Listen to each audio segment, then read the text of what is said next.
'cause you're the peace I finally found. Let me begin with this statement. It is perfectly possible to do everything correct and still have things go wrong. Bear that in mind.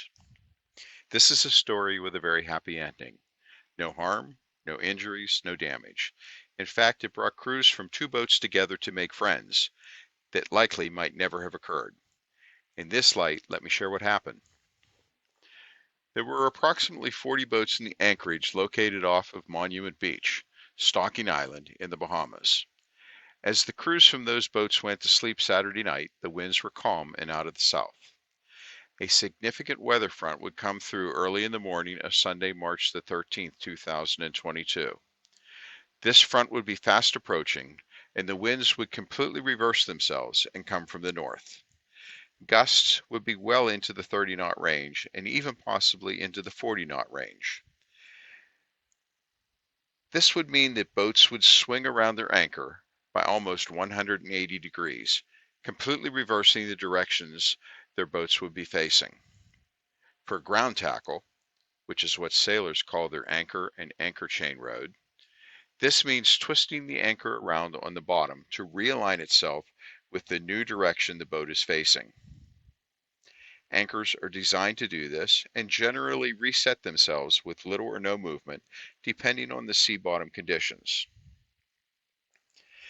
When the weather front approached at 4:30 a.m. in the morning, it hit hard.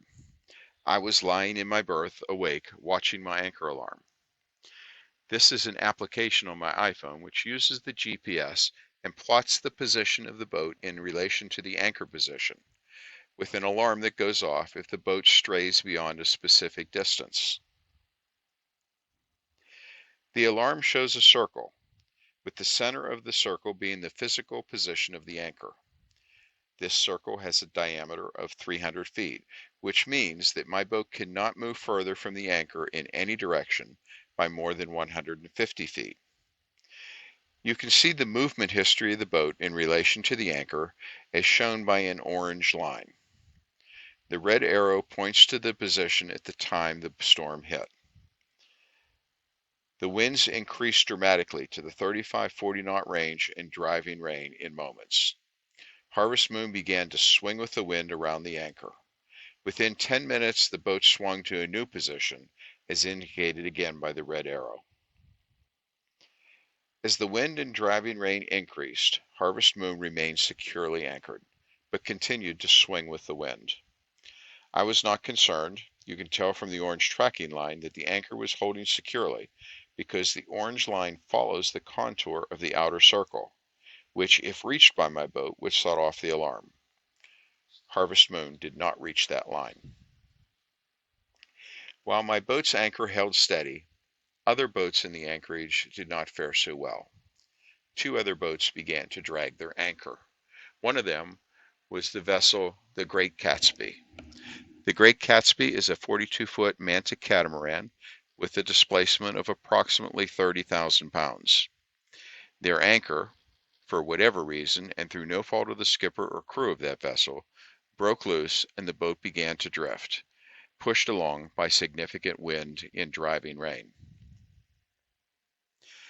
You can see from this map the drift tracking. The red line indicates the route that the catamaran drifted. Bear in mind that all this happened very fast, less than 10 or 15 minutes and in driving rain. At this point there was some flashing lights from outside of our vessel, and Leslie, crew on Harvest Moon, began to call out to me, and then there was a crash.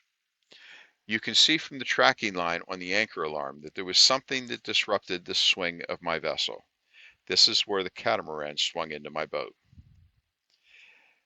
By this time, I was up on deck to assess the situation. This is when I first met Jim, skipper on the Great Gatsby, who was desperately trying to control his boat from damaging my boat by holding his boat away from mine, pushing against my bowsprit. This was a near impossible task in the wind and rain. Rather than try to separate the boats at this point, we chose to securely fasten the two boats together with fenders and await the end of the driving rain and for daylight. This was taking place at 5 o'clock in the morning. You can tell from the tracking line that once we secured the vessels, Harvest Moon remained stationary. My ground tackle held us securely. With the vessels securely rafted together, things settled down. We were no longer in a crisis mode. I was regularly checking my anchor alarm, but my boat was holding steady. Harvest Moon displaces 38,000 pounds, so the anchor rode was essentially holding close to twice its normal weight in serious wind and sea conditions, but it held rock solid and never shifted.